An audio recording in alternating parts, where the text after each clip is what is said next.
उसके लिए मैं उर्मिल दीदी को बुलाना चाहूंगी, क्योंकि आशा दीदी ने जो एक निमित्त बनाया दिल्ली से उर्मिल दीदी को इस सेवा के लिए निमित्त बनाया है, तो उर्मिल दीदी की गाइडेंस हमें प्रति समय हमें इस कैंपेन में मिलती आ रही है। और उन्हीं का ये आइडिया था कि हम एक कैंपेन को चलाएं। तो मैं उर्मिल दीदी से कहूंगी, आप बहुत ही लंबे समय से, अबाउट 35 ईयर से आप इस ब्रह्मा कुमारी के साथ अपनी सेवाएं तो दे रहे हैं।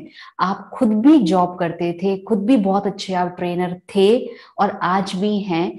काफी सारी सेवाएं आपकी ओआरसी में, हमारे जो ग्रुप्स आते हैं उसमें भी आप आते हैं, और हमारी हमारी खुद की बहनों की आप ट्रेनिंग्स भी कराते हैं, समर्पित बहनों की। साथ में जो हमारी सेमिनार्स चलते हैं, डायलॉग्स चलते हैं, उसमें भी आपका समय प्रति समय योगदान रहता है।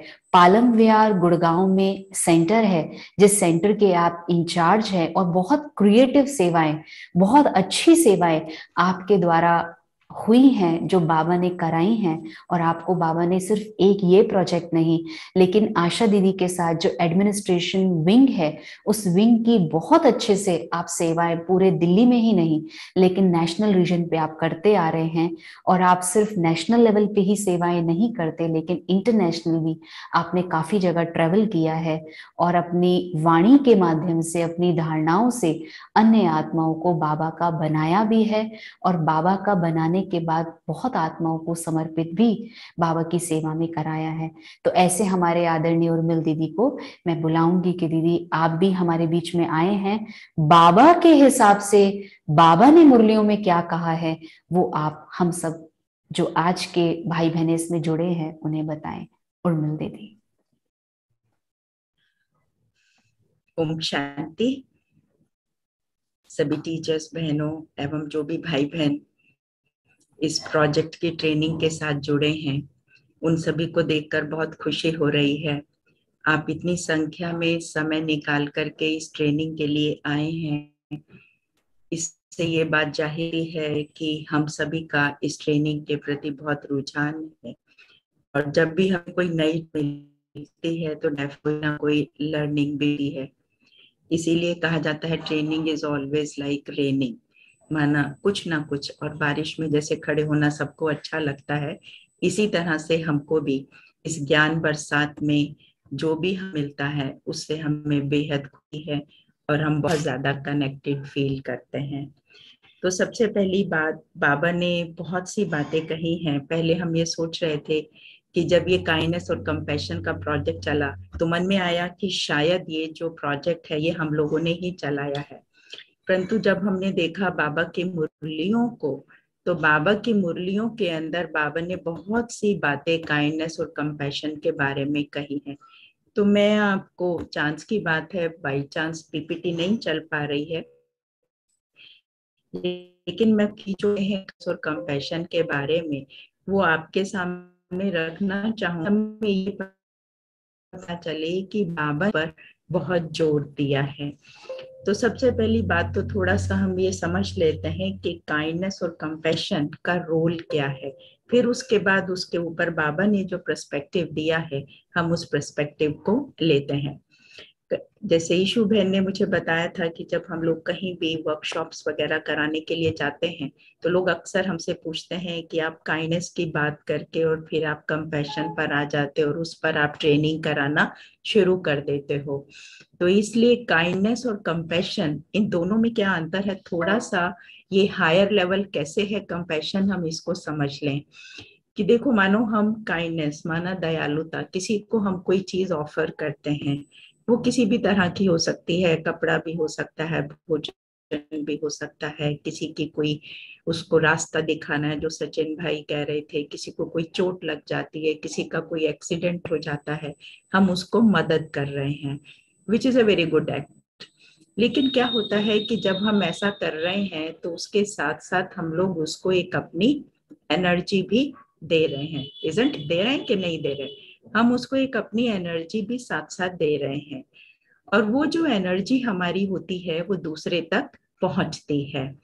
अब सपोज करो हम एक एग्जाम्पल लेते हैं कि हमारा जो एनर्जी है, हमारी जो एनर्जी दूसरे व्यक्ति तक जा रही है, मानो किसी को हम कुछ दे रहे हैं और हम लोग इमोशनली बहुत ज्यादा पेन में है।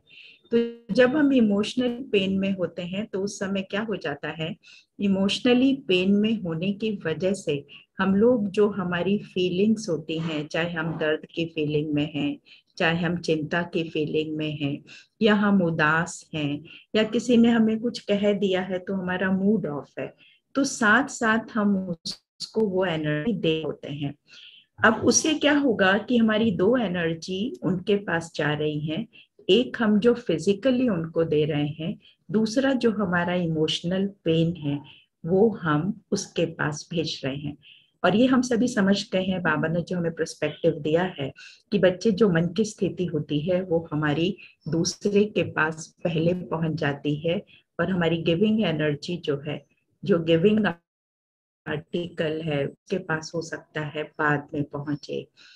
अब भले हमने उसको वो दिया, लेकिन देने के बावजूद भी उस व्यक्ति के अंदर हमने सुख क्रिएट की, हमने नहीं क्रिएट की, तो वो कहीं ना कहीं एक दर्द का कारण उसके अंदर, उदासी जो हम उसकी दूर करना चाहते थे उसको देकर वो हम नहीं कर पाते। मानो हमें लगता है कि हमने दे तो दिया, लेकिन देने के बावजूद भी उसके अंदर खुशी नहीं आई। उस व्यक्ति को लगा इसने मुझे दिया तो सही, लेकिन ये व्यक्ति कुछ खुश नहीं लग रहा था। अब एक और पर्सपेक्टिव हम ये ले लेते हैं कि मानो अगर हमने किसी को कोई चीज दी और बहुत खुशी के साथ दी, तो वो व्यक्ति उसको खुशी से एक्सेप्ट भी करेगा, और साथ साथ हम उसके अंदर एक बहुत खुशी की फीलिंग को भी जनरेट कर रहे हैं। तो अब दो बातें सामने आती हैं, एक होता है डूइंग, एक होता है बीइंग। अब डूइंग में हम लोग केवल दे रहे हैं, तो अब देने से ज्यादा मुझे बीइंग लेवल पर आना है, माना I have to be compassionate. तो जहां पर कंपैशन का रोल आता है, वहां पर हम देखते हैं कि व्यक्ति के अंदर हम एक इमोशनल स्ट्रेंथ भी पैदा कर पाते हैं, जो कि बहुत जरूरी है। और इसी बात को लेकर के बाबा ने मुरलियों के अंदर बहुत सी बातें कही हैं। जैसे बाबा ने कहा है कि बच्चे, तुम्हारे जो देवियों के चित्र दिखाए जाते हैं उनके अंदर भी बहुत सी बातें दिखाई जाती हैं। तो बाबा ने कहा है कि बच्चे देवियों वाला चित्र, हाँ, तो देवियों के चित्र में देखो क्या दिखाया जाता है। बाबा ने कहा था 1969 में कि उसकी जो मुख्य विशेषता होती है वो क्या होती है। उसकी मुख्य विशेषता होती है, कभी आपने अपने आप को ध्यान से देखा है तो देवियों का जब चित्र भी बनाते हैं तो बाबा ने कहा कि बच्चे, उनके नैन हमेशा गीले दिखाते हैं, प्रेम में जैसे उनके नैन डूबे पड़े हैं। और जो उनका चेहरा आदि भी बनाते हैं ना, तो उनकी सूरत से ही शक्ति के संस्कार देखने में नजर आते हैं, और नैनों में प्रेम, दया, शीतलता देखने में आती है।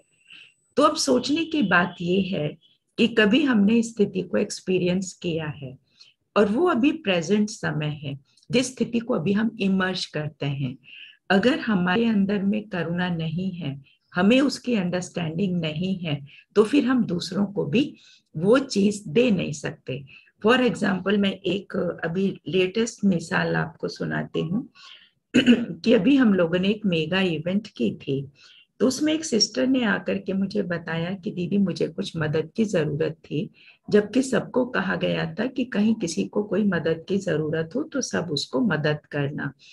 तो उस बहन ने आकर के बताया कि दीदी, जब मैंने कहा कि प्लीज मुझे थोड़ी हेल्प की जरूरत है, स्वीपर्स वगैरह नहीं आए थे झाड़ू लगाने के लिए, तो उन्होंने कहा हमारी तो ड्यूटी कहीं और है, यहाँ पर हमारी ड्यूटी नहीं है। सो ये हमारा कंपैशन में नहीं आता है। कई बार कई सेवा के स्थान ऐसे होते हैं कि जहां पर हमको लगता है कि मदद करनी चाहिए, लेकिन हम समझते हैं कि बस जो हमें ड्यूटी असाइन है वही हमें रोल प्ले करना है। तो वो माँ का रोल नहीं होता है। माँ का रोल क्या होता है कि माँ हमेशा, कोई भी बच्चा कितनी भी परेशानी में है, अपना छोड़ करके भी उनको मदद करती है। अब यहाँ सेवा के क्षेत्र में अपना छोड़ने की बात नहीं होती। कई बार ऐसा होता है कि अच्छा भाई चलो, हमें ये सिखाया गया कि आपको दूसरों के लिए सोचना है, तो हम अपना सेवा छोड़ करके हम दूसरे की तरफ चले गए। नो, अपने की तो ग्रिप रखनी ही है। अगर हम दो हैं तो किसी को बोल करके जाना है, या हमें लगता है कि हम ज्यादा दिक्कत में हैं, हम अपनी सीट को नहीं छोड़ सकते हैं, इवन देन हम लोग उसके साथ ये शो कर सकते हैं कि हम आपके साथ हैं। इससे क्या होता है, दूसरे के मन में एक फीलिंग आ जाती है कि मैं नहीं आ सकती, मैं आपको दूसरे को भेज देती हूँ। तो ये एक सपोर्ट, जो इमोशनल सपोर्ट बाबा ने हमें सिखाई है, ये जब हम बीइंग लेवल पर एक दूसरे के साथ कनेक्ट होते हैं, रोल लेवल पर नहीं। कई बार हम सेवा के फील्ड में रोल लेवल पे कनेक्ट होने लगते हैं, तो वहां पर ये प्रॉब्लम पैदा होती है। इसलिए बीइंग लेवल हमें ह्यूमन बीइंग के साथ कनेक्ट होना है। जब बीइंग लेवल पर कनेक्ट होते हैं तो हमारा मन करता है कि हम एक्शन में आए, किसी व्यक्ति को मदद की जरूरत है, हम किसी को भेज दें, या फिर हम फोन के द्वारा उसको सपोर्ट करें, या फिजिकली जा सकते हैं तो हम उसको फिजिकली सपोर्ट करें। दूसरी बात बाबा ने कहा था कि कई बार ऐसा होता है कि हम स्व सेवा से विश्व सेवा कर सकते हैं, लेकिन कई बार हम सेवा के फील्ड में इतने ज्यादा आ जाते हैं, इतने ज्यादा एनग्रॉस्ड हो जाते हैं कि हम लोग स्व सेवा को भूल जाते हैं।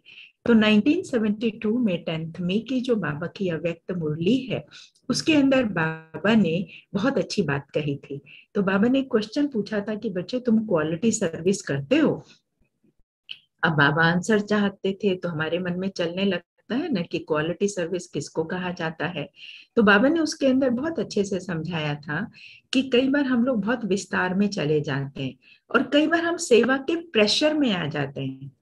अब सोच के देखो, हमारे सबके अपने अपने प्रेशर्स होते हैं। कई सोचते हैं अच्छा हमने तो कभी सेवा की नहीं है, अरे दीदी तो हमारे ऊपर ही सारा बोझ डाल देती है, जो जितना करता है वो उतना ही दबता है, उसको उतना ही मरना पड़ता है, हम करेंगे तो कितना करेंगे, हम भी तो बुजुर्ग हैं, उनको हमारी हेल्थ को देखना चाहिए, वो हमारे को देखते नहीं है और हमारे ऊपर सेवा ला देते हैं।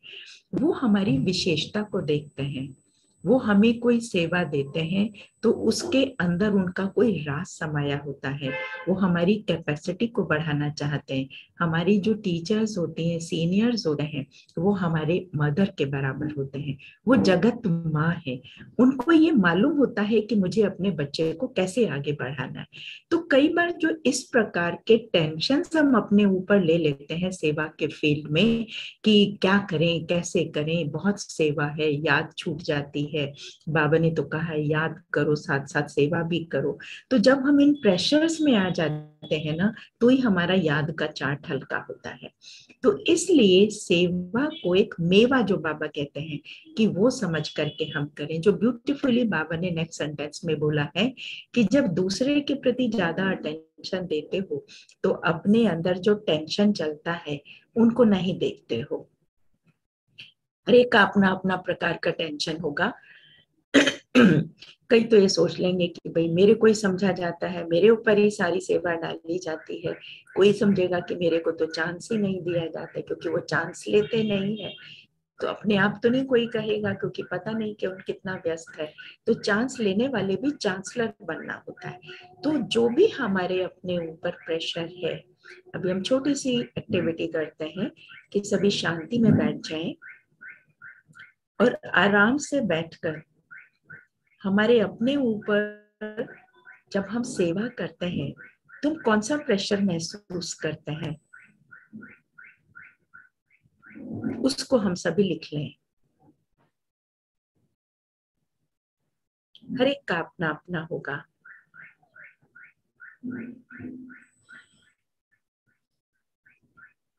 लिख लिया? हाँ। अब उसके बाद आप उसका एंटीडोट लिख लें कि इसका क्या सॉल्यूशन हो सकता है। क्योंकि जब हमने पहले से सॉल्यूशन सोचा होता है तो पहले से सॉल्यूशन सोच लेने से फायदा ये हो जाता है कि हमारे माइंड के अंदर हमारी ओल्ड फाइल रिप्लेस हो जाती है। और जब हमारे सामने वो चैलेंज आता है या प्रॉब्लम आती है तो उस समय क्या हो जाता है कि उस बात का सॉल्यूशन हमें उस समय क्लिक करता है। हमारे अंदर से एक आवाज आने लगती है कि नहीं, मुझे ऐसा नहीं सोचना है। और बार बार जब हम उस पॉजिटिव थॉट की फीलिंग अपने आप को देते हैं तो हमारा वो जो टेंशन है अटेंशन में बदल जाता है और हम उस सेवा को एंजॉय करने लगते हैं। कोई भी बात आती है बाबा को दे देते हैं, तो उससे फिर वो सेवा भी अच्छी हो जाती है और हमारी स्थिति भी खराब नहीं होती है। नहीं तो देखने में क्या आता है कि कई भाई बहन अपनी स्थिति को ऐसे समय पर बहुत ज्यादा खराब कर लेते हैं और फिर सेवा से अपने आप को कई बार दूर भी कर लेते हैं कि सेवा में तो स्थिति खराब होती है, सेवा को छोड़ो, केवल याद में रहना ठीक है। पर बाबा ने हमें क्या कहा है? क्या कहा है बाबा ने? अपने कल्याण के साथ साथ हमें दूसरों का भी कल्याण करना है। तो एक पंथ दो काज। इसलिए बाबा ने अटेंशन दिलाया कि तुम सेवा भी किस लिए करते हो, कि उस सेवा से मेरी लर्निंग हो। इसीलिए बड़े हमें हमेशा सिखाते हैं कि सेवा हमारी लर्निंग के लिए होती है। तो अपनी सर्विस फर्स्ट, अपनी सर्विस की तो दूसरों की सर्विस भी स्वतः ही हो जाती है। फिर हम ब्राह्मणों का क्या कर्तव्य है? सभी ब्राह्मण आत्माएं, जो 81 में बाबा ने कहा था कि सभी ब्राह्मण आत्माएं अपने को आदि सनातन प्राचीन धर्म की श्रेष्ठ आत्माएं अर्थात धर्मात्मा मानते ही हो ना। हम सब बाबा के जो बच्चे बने हैं वो हम सब इस बात को मानते हैं कि हम लोग सबसे पुराने हैं सृष्टि पर, हम पूर्वज आत्माएं हैं। और हम पूर्वजों को देख करके ही हमारे जो अन्य रोल पुजारी प्ले करते हैं, वो हमारे रोल को देख करके ही हमारे को इतनी मान्यता देते हैं। तो बाबा ने कहा था कि आप सबका पहला धर्म अर्थात धारणा है कि स्व के प्रति, ब्राह्मण परिवार के प्रति और विश्व की सर्व आत्माओं प्रति दया भाव और कृपा दृष्टि हो। स्व के प्रति सेल्फ कंपैशन क्या होता है, जो मैं वर्क प्लेस का कराऊंगी तो उसी में सेल्फ कंपैशन के बारे में भी आपको बताऊंगी। ब्राह्मण परिवार के प्रति मैंने आपको एक एग्जाम्पल दिया कि जब हम कहीं सेवा के फील्ड में होते हैं तो हम लोग रोल लेवल पर कनेक्ट होना शुरू कर देते हैं। ये मेरी ड्यूटी नहीं है, ये मेरा काम नहीं है। जिंदगी में हमेशा ध्यान रखें कि कभी भी हमें जिंदगी में आगे बढ़ना है तो हमें हमेशा हमेशा एक दूसरे की मदद करनी चाहिए। उससे दूसरों का ध्यान हमारी तरफ जाता है। बड़े भी तो समझते हैं ना कि देखो ये इनका रोल नहीं था, लेकिन इन्होंने अपनी कैपेसिटी को बढ़ाया और कैपेसिटी को बढ़ा करके इस सेवा में भी सहयोग दिया, तो उनका हमारे में विश्वास जागृत होता है। कई बार हम ये जो बात कह देते हैं कि बड़े हमें पहचानते नहीं है, बड़े हमें समझते नहीं है। क्यों नहीं समझेंगे बड़े, क्यों नहीं पहचानेंगे? उनको तो जरूरत है हमें हैंड्स की, और ऐसे हैंड्स की जो बहुत आज्ञाकारी हो, जो बहुत करुणा कर हो, जिनके अंदर बहुत कृपा का भाव हो। तो ये सब हमारी अपनी कमजोरी होती है कि कहीं ना कहीं हम डिमांडिंग नेचर में आ जाते हैं और हम लोग केवल रोल कॉन्शियस होकर के, जो सोल कॉन्शियस होकर के सेवा करनी चाहिए, उससे हमारा जो ध्यान है वो हट जाता है। तभी बाबा ने कहा फिर जब अंदर से हम भरे होते हैं, अंदर से हम बहुत पॉजिटिव हैं, इमोशनली हम बहुत स्ट्रांग हैं, तो जो भी हमारे सामने आत्मा आएगी तो हमारी स्थिति से जो वाइब्रेशंस हैं वो दूसरों को ऑटोमेटिकली जाएंगे कि नहीं जाएंगे। तो इसलिए बाबा ने कहा स्व सेवा बहुत जरूरी है। इसीलिए बाबा ने हमारे को 4 बजे से 8 बजे तक का टाइम पर्सनल अपने लिए बोला है कि तुम अपनी बैटरी को चार्ज कर लो 4 घंटे के अंदर। जैसे हम लोग मोबाइल को चार्ज कर लेते हैं, तो सोल बैटरी जब चार्ज हो जाती है तो सारा दिन जब हमारा रोल भी हम कोई भी प्ले करें तो वो हम सोल कॉन्शियस होकर के करते हैं, तो ये एक बहुत बड़ा हमें बेनिफिट होता है। इस मुरली से हमें लर्निंग मिलती है कि हमें रोल कॉन्शियस से सोल कॉन्शियस में शिफ्ट होने की जरूरत है। कोई भी रोल हम प्ले करें, लेकिन हमें सोल कॉन्शियस होकर के एक प्यार भाव से करना है। इसलिए काइंडनेस के लिए कहा भी जाता है, kindness is nothing but it is love in action. दूसरों के प्रति प्यार, वो पेन में है, हम देख ही नहीं रहे उसकी तरफ। अगर बच्चा रोता चला जाता है और माँ उसकी तरफ ध्यान नहीं देती है, तो बच्चा उस माँ को प्यार नहीं करता बड़ा होकर के कि तू माँ केवल नाम से, तूने मेरे लिए किया क्या है। लेकिन जो माँ बाप अपने बच्चों के लिए दिल से करते हैं, तो उनके प्रति बच्चों का भी प्रेम भाव बढ़ता है। So we have to be world mother, Shiv Shakti हम सभी को बनना है। तो बाबा ने आगे बोला था कि तू अपने आप से पूछो, सेल्फ इंट्रोस्पेक्शन हम लोग करें कि सदा दया की भावना और कृपा दृष्टि।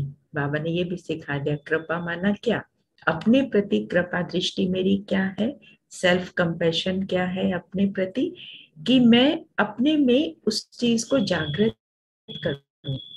Love towards Baba's values and virtues, जो मेरी अनादि नेचर है, उसके प्रति मैं प्यार को पैदा करूं। और बाबा ने इस बात के, बाबा ने इस समय के लिए क्या बोला है, कोई आपकी नहीं सुनता तो बाबा ने क्या डायरेक्शन दी है। ये नहीं कि हमने मुरली देखा और सुन लिया बस, नहीं, नॉट टू दैट एक्सटेंट, लेकिन हमें क्या करना है, बाबा की मुरली को लेकर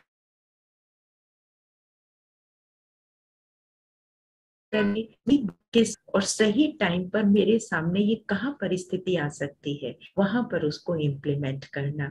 इस चीज में मैंने देखा कि विदेशी भाई बहन जो है भारत के भाई बहनों से बहुत ज्यादा आगे हैं। और हमने ये पाया है कि वो लोग बाबा की एक एक मुरली को, एक एक सेंटेंस को बहुत डीपली स्टडी करते हैं। एक बार कोई बहुत बड़ी कंपनी की कोई मालकिन थी और मुझे किसी बहुत सीनियर ब्रदर थे उनसे मिलाना था, और उससे पहले दिन ही बाबा की अव्यक्त मुरली चली थी। तो मैंने उनको कहा कि brother can you give the sister some time, तो ही सेड कि नहीं, कि बाबा की कल मुरली चली है, मुझे उस पर बहुत काम करना है, मैं आज समय नहीं दे पाऊंगा। दे आर वेरी क्लियर कि उनको क्या करना है। तो बाबा जो हमें सिखाते हैं कि बच्चे, जो बाबा की मुरलियां हैं ये हमारे लिए हीरे मोती है, तो इस पर ही हम काम करने से हम नंबर 1 बनते हैं, नहीं तो हम लोग क्या हो जाते हैं, नंबर 5 हो जाते हैं। फिर 1984 20 जनवरी में बाबा ने कहा था कि बच्चे महादानी बनो, वरदानी बनो। क्योंकि अब हम कहें कि हम तो केवल अभी पहले अपनी स्टडी करेंगे फिर हम दूसरों को देंगे, that is impossible and we cannot do the द टास्क जो हमें बाबा का करना है। तो इसलिए बाबा ने कहा कि बच्चे तुम ग्लोब पर बैठो, ग्लोब पर बैठकर, अभी हम बैठ जाते हैं ग्लोब के ऊपर और सभी इमर्ज करें कि सभी आत्माएं कितना दुखी हैं, हॉस्पिटल्स में चले जाओ, करहा रहे हैं, परेशान हैं, और उनको अपनी दुआओं का हाथ देते हुए वाइब्रेशंस दें।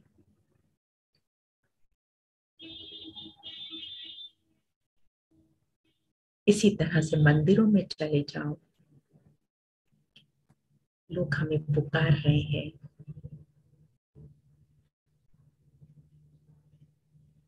हे माँ, आप कहाँ हो, हम आपके दर्शन के प्यासे हैं, हमें शक्ति दो, हमारी भूलों को माफ करो, और मैं शिव शक्ति सभी आत्माओं को वो शक्ति दे रही हूँ या दे रहा। विचार लाए मन के अंदर, अगर ये हम नहीं करेंगे तो कौन करेगा। बाबा ने मुझे चुना है, केवल मुझे, सारी जवाबदारी और जिम्मेदारी मुझ आत्मा की है।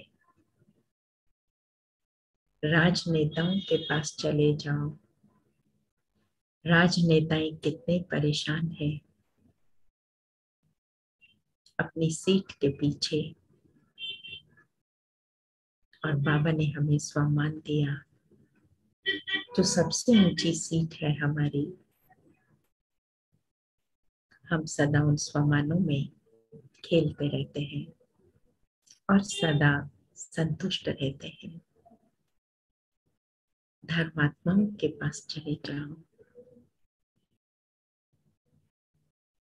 सारे परमात्मा को सिद्ध करने में लगे हुए हैं।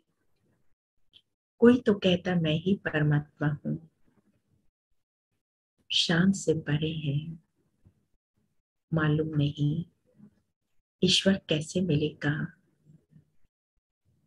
सभी को संदेश दें, ईश्वर आ चुका है और आकर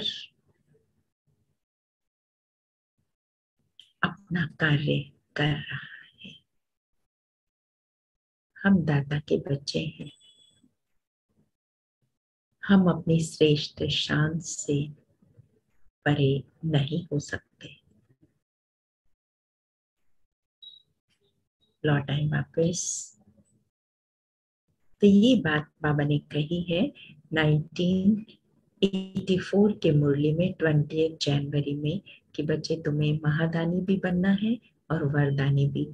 जितना हम मनसा शक्ति के द्वारा दान करते हैं, कई बार हो सकता है कि हमें फिजिकल सेवा का इतना चांस ना मिलता हो, हम अपने क्षेत्र तक ही लिमिट रहते हों, या हो सकता है कि हमारा प्रोफाइल ऐसा हो कि हम लोग जा करके लोगों को मैसेज नहीं दे सकते, लेकिन अपनी मनसा को पावरफुल बना करके हम लोग जो है बहुत अच्छी सेवा कर सकते हैं।